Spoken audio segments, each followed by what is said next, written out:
Fala rapaziada, beleza? Gabi aqui na área para mais um vídeo. Vamos analisar a repescagem europeia finais, meus amigos. A gente analisou a semi e agora são 8 seleções classificadas e somente 4 irão para o Mundial 2026. Quem será que vai? Comenta aqui embaixo você, beleza? E sempre lembrando, tá? Com o oferecimento da Betfair, cria sua conta pelo link na descrição, comentário fixado. E principal, tá? Promoção para você que quer conhecer o Traderline. 30 dias gratuitos, ó, tá chegando ao fim, tá chegando ao fim, já é dia 30, tá? E aí a promoção vai até o dia 6 de abril somente, tá? Então aproveita, lembrando, tá, pessoal, essa promoção você vai aceder e obviamente você vai ter 30 dias a partir dali, tá? Beleza? Também vou deixar aí o link na descrição, vai ser o link direto para o Traderline. Hoje eu vou fazer diferente, tá? Como vocês viram, eu reduzi para somente 2 opções, quem passa eliminado, mas obviamente eu vou trazer o meu panorama do que eu imagino ali da partida, né? Qual que é o cenário que eu imagino que vai acontecer em cada partida, a gente vai reduzir aí, porque afinal é jogo de mata, beleza? Vamos lá então? Vamos começar então, iniciando com Bósnia e Herzegovina e Itália. Eu acho que o primeiro recado que eu tenho que dar para vocês é que ambas as seleções, olha que curiosidade, jogaram o último Mundial em 2014, aqui no Brasil, tá? Então já faz bastante tempo, né? E no caso da Bósnia foi apenas a primeira participação em Copa do Mundo. Eu lembro muito do jogo Argentina e Bósnia, que o Messi fez um gol, a bola bate rasteirinho, pega na trave. Depois vocês dão uma olhada aí nos melhores momentos aí no YouTube, que foi um jogo marcante para mim, porque eu lembro que foi um domingo à noite, se não me falha a memória, tá? E a Itália, né, já foi decepcionante nesse período, né? Nem passou da primeira fase, depois não se classificou. Então, cara, imagina a importância desse jogo para as duas seleções. Obviamente com peso maior do lado da Itália, mas certamente a Bósnia está muito perto, né, de uma Copa do Mundo, como esteve em poucos momentos aí nessa história. Lembrando, tá? A Bósnia tem o direito de jogar em casa, então, além de tudo, meu amigo, a coisa não vai ser fácil para a Itália, porque vai jogar na casa da Bósnia. Vamos dar uma olhada no histórico dessas duas seleções se enfrentando, tá? Que eu acho que vale a pena a gente trazer aqui. A última vez foi um amistoso em 2024, vitória da Itália também em 2020, um empate, e aí também teve vitória da Itália. E depois no jogo em 2019, vitória da Itália, ou seja, a Itália nunca perdeu para a equipe da Bósnia e Herzegovina. Será que agora? Será que agora é o momento? Não sei. Como que elas chegaram até aqui? A Bósnia eliminou o País de Gales. Para ser bem honesto, eu vi menos da partida, tá? E vi mais ali dos gols, né? Um golaço do Daniel James de fora da área, uma pancada, 51 minutos, como vocês podem perceber. O gráfico também mostra, né?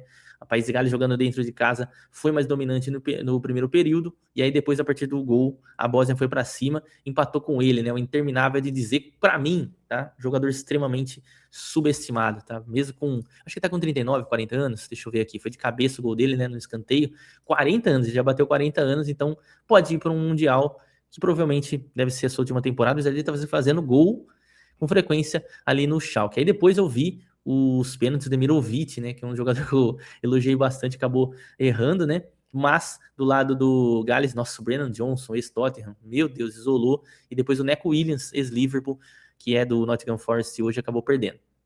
Já uma outra partida que eu vi com um pouco mais de veemência, né, vi com mais clareza, foi Itália e Irlanda do Norte, que era um dos focos, inclusive trabalhando lá a escadinha, a gente pegou esse gol da Itália e, cara, foi um amasso da Itália no início, pressão, pressão, pressão. Depois a Irlanda do Norte começou a sair alguns contra-ataques, teve algumas finalizações ali, algumas escapadas, que era natural, que era o cenário que eu já previa, cheguei a comentar aqui com vocês, mas aí depois a Itália foi dominante, fez o gol com o Sandro Tonali, e aí depois finalizou, né, essa classificação em Bérgamo, né, com o Gennaro Gattuso no comando, com o gol do Moise Kean. Para essa partida, tá? Probabilidade aí que pelo menos não tem ainda as escalações, mas eu creio, tá, que não vai mudar muita coisa, né? Com exceção se tiver uma lesão, alguma coisa, mas é provável. Só que, tá, vendo o jogo, sei não, mano. Eu prefiro o Pio Expósito do que o Moise Kean, mesmo o Moise Kean fazendo gol. Depois eu quero que vocês comentem aí embaixo, beleza? Vamos então para as odds. Bósnia a 6,5 e a Itália 50. E aí é natural, pessoal. Mesmo a Itália jogando fora de casa, a gente viu o histórico favorável, mas era também contra a Macedônia, contra outras seleções aí também. Honestamente, eu já não acho que vai ser uma Itália assim dominante como foi contra a Irlanda do Norte. Talvez por jogar fora de casa, é provável que a Bósnia também queira se impor em alguns momentos, então pode ser que seja um jogo mais de troca. Então, para a galera do trading, tá um pouco de cuidado, que pode ter alguns riscos, né? Para o meu palpite aqui, Eu vou confiar na passagem da Itália e vou colocar a Bósnia eliminada. Mas eu não imagino que seja um jogo fácil. Aliás, uma coisa que me chamou muita atenção na primeira fase, lá nas semifinais, teve muito jogo com gol, né? Muito jogo com over 2.5. Não sei se esta fase específica também terá esse cenário, mas eu imagino, tá, que a Bósnia se fechando um pouquinho mais, né, tentando sair em situações específicas, aproveitando muito da bola parada, que a Bósnia realmente é muito boa, pode levar perigo. Mas no fim, eu creio em Itália classificada. Fechou? Depois vocês comentam aqui embaixo se vocês concordam comigo ou não. Vamos para a República Tcheca e Dinamarca. Cara, que confronto bom, hein? Que confronto bom. República Tcheca só jogou uma Copa do Mundo em 2006 e eu lembro bem também, ó, pô, agora eu tô entregando também minha idade, por quê? Porque, cara, foi uma das Copas mais legais que eu vi na Alemanha, inclusive hoje ainda eu considero que tinha muito jogador bom, terminou com o título da Itália, inclusive, e essa República Tcheca era do Kohler, aquele gigante que jogava no Borussia Dortmund, e o Rosic no meio campo, também tinha Pavel Nedved, se não me falha a memória, acho que foi o último Mundial dele, né? E assim, lembro bem dessa participação. Já a Dinamarca já é mais frequente. Aliás, a Dinamarca, pessoal, considerando o elenco que tem a seleção dinamarquesa, porra, chega a ser surpreendente, né? Eles estarem disputando uma fase de repescagem, né? Porque realmente o time é bom. Inclusive, na última Copa foi uma decepção, né? Porque chegou assim com um hype bem legal, tal, porque tinha feito uma Euro bacana, e aí decepcionou, né? Mas enfim. Histórico de confrontos: República Tcheca e Dinamarca se enfrentaram em 2021, vitória da Dinamarca, um empate em amistoso em 2016, não tem um histórico muito grande, vitória da Dinamarca em 13, empate em 12, 0-0, outro empate em 2010, 2004, vitória da República Tcheca e um 2-0 também em 2000, tá? Então, assim, misto, né? Óbvio, com uma leve vantagem aqui da Dinamarca, mas já é um confronto muito mais parelho, né? Se a gente analisar o contexto de Bósnia e Itália e comparar com Tcheca e Dinamarca. Como classificaram? A República Tcheca, outro jogo que eu vi mais os pênaltis que propriamente a partida, porque eu tava focado em outras partidas, mas óbvio, tentei procurar ali os melhores momentos para ver, né? E, cara, um jogo bem animado, né? 2-2. Talvez esse daqui tenha sido um grande erro meu, né? Porque eu peguei e botei como jogo amarrado lá, Tcheca e Irlanda, e na verdade foi um jogo aberto. Muita gente vai lamentar, né? A Irlanda fora da Copa, porque de possibilidade de Copa, né, nesse caso, porque é uma seleção que chama muita atenção pelos cantos, uma torcida bem bacana e tal. Troy Parrott fez a parte dele, né? Fez gol no tempo normal, fez o gol de pênalti, mas o Asas e o Brown acabaram perdendo, mas claro, com méritos do cover, né? O cover que, até onde eu me lembre, estava no Leverkusen. Ainda tá no Leverkusen? Não, agora ele tá no PSV Eindhoven, né? Era um goleiro reserva, acabou sendo vendido, mas é um bom goleiro, viu? Bom goleiro, né? E como eu mencionei, né? A República Tcheca tem um time melhor, né? Tinha uma odd, inclusive, de favorito. Não seria um jogo fácil, mas acabou classificando aí nos penais, tá? Do outro lado, a gente teve a Dinamarca, esse também eu vi, né? Com bastante clareza. E assim, a Dinamarca começou um ritmo lento, aí começou a acelerar, acelera aqui, acelera ali. Eu até ia pegar o over, né, nesse jogo lá do projeto da escadinha, mas acabou ficando muito tarde, né? E eu já tinha entrado na Itália e já não tinha como. E aí, no fim das contas, segundo tempo, eles desbloquearam tudo, né? Aí fez com Dansgaard, 2 do Isaacsen. Aliás, olha no Isaacsen, pessoal. Tá jogando muita bola na equipe da Lazio, tá? E o Christian Norgard, né? Que é um jogador menos conhecido nosso, né? Mas joga na equipe do Arsenal, né? Na equipe do Arsenal, o Norgard, tá? Olha ele, eu achei que ele tava reserva. Deixa eu ver aqui. Jogou de zagueiro, tá? Jogou de zagueiro, por isso que eu não tava encontrando ele. Mas enfim, uma vitória bem tranquila, até mais tranquila do que eu imaginava da Dinamarca pela tensão do jogo, para ser bem honesto. Vamos para as odds, então? Vamos ver quem que é favorito nesse jogo. Lembrando, República Tcheca joga em casa, tá? 3,75 República Tcheca, Dinamarca 95. É o mesmo caso de Itália e Bósnia, né? A gente tem um time que é melhor qualificado tecnicamente, que é a Dinamarca. Tá? E aí tem a República Tcheca, que é um time extremamente guerreiro, tá? É um time muito guerreiro, tá? Inclusive, tá? Pensando nisso daí, pensando no que eu vi, nessa trajetória, cara, eu vou fazer uma aposta maluca aqui, tá? Mas para mim, passa a República Tcheca, e eu acredito, né, por mais que eu ache que o elenco dinamarquês seja melhor, ainda é um time que tem dificuldade de supressão, tá? Ah, mas contra a Macedônia foi bem. Beleza, mas eu acho que aí é um contexto diferente. Eu acho que a República Tcheca é um nível um pouco mais acima, vai jogar dentro de casa, e para não ficar em cima do muro, eu tenho que escolher alguém. Então, para mim, vai ser surpresa, mas a República Tcheca vai passar. Vocês vêm comigo ou não? Vocês comentam aqui embaixo também.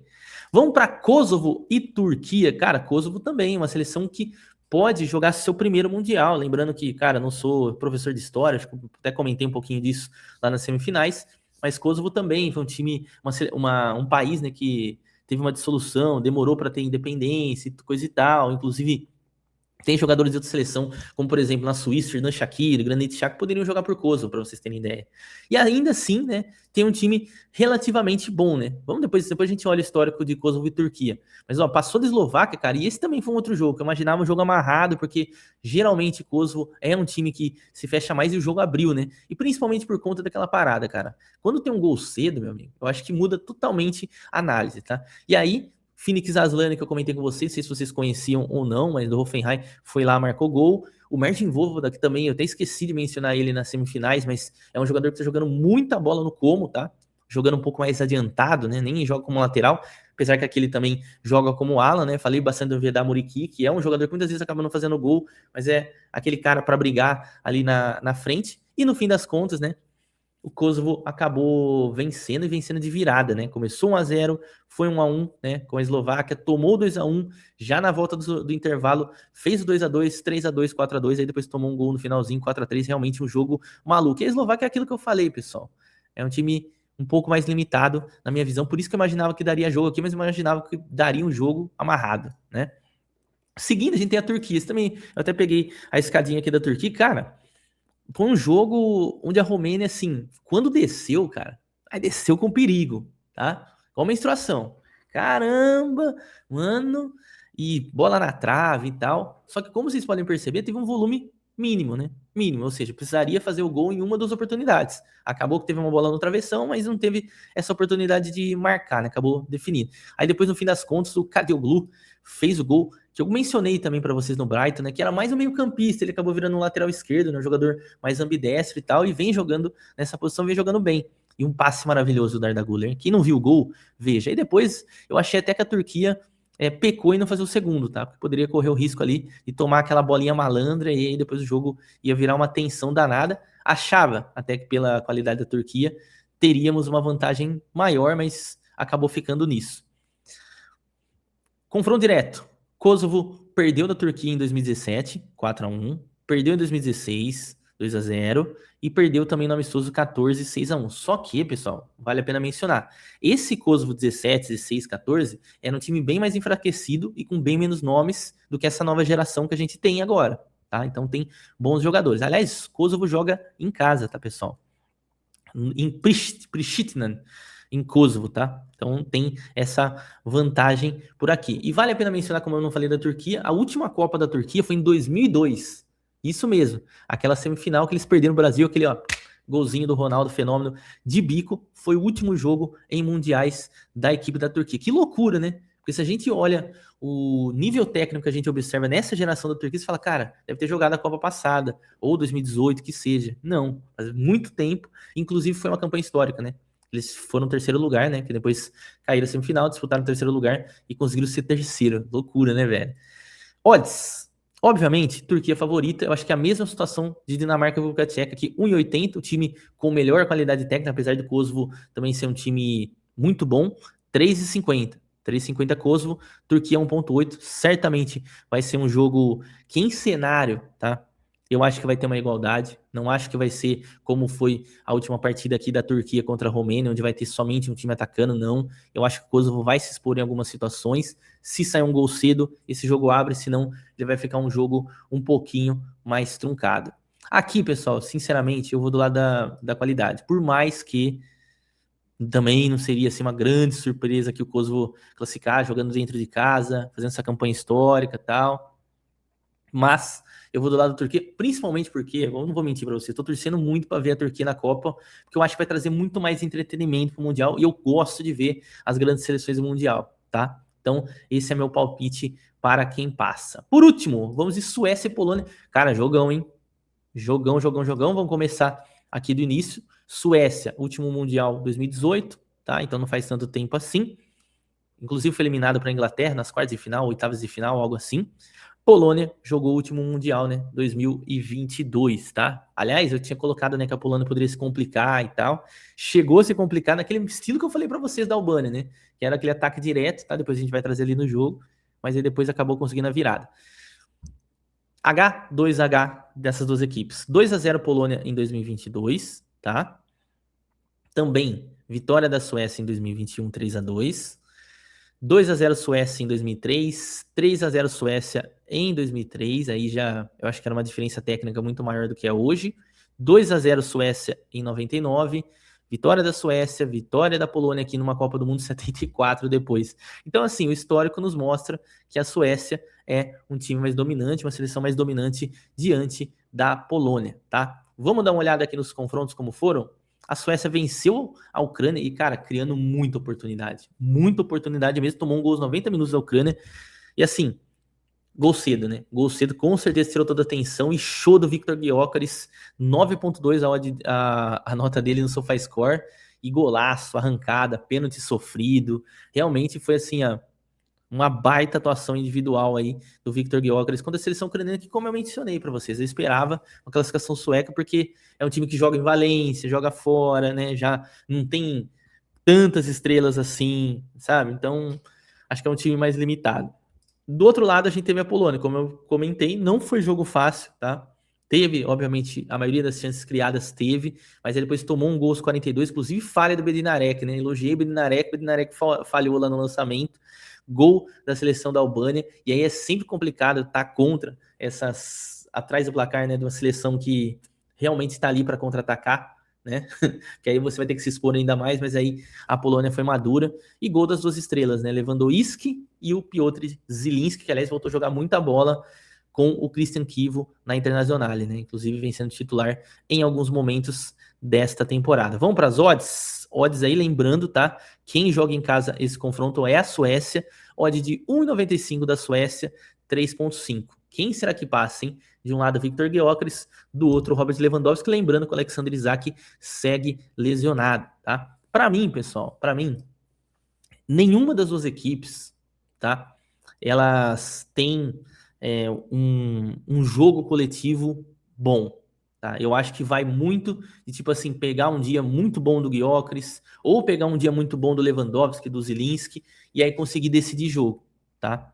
Mas, pensando que a Suécia joga dentro de casa, tá?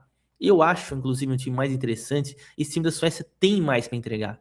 Eu acho que tem mais. Então, por isso, eu vou trazer a Suécia como o time que passa e a Polônia eliminada, mas obviamente também não é um jogo fácil, não é um jogo simples. Olho nas bolas paradas, tanto de Suécia quanto Polônia, principalmente da Polônia, tá? A Polônia é muito boa de bola parada, escanteio, Bednarek é bom na bola aérea, então talvez é para aproveitar alguma coisa. Fechou? Mas não é jogo fácil para quem vai trabalhar match odds, não. Então assim ficou a minha qualificação. Quem vai para a Copa, na minha visão aqui na repescagem europeia, é Itália, República Tcheca, Turquia e Suécia. Beleza? Vocês concordam ou não? Depois vocês comentam aqui embaixo.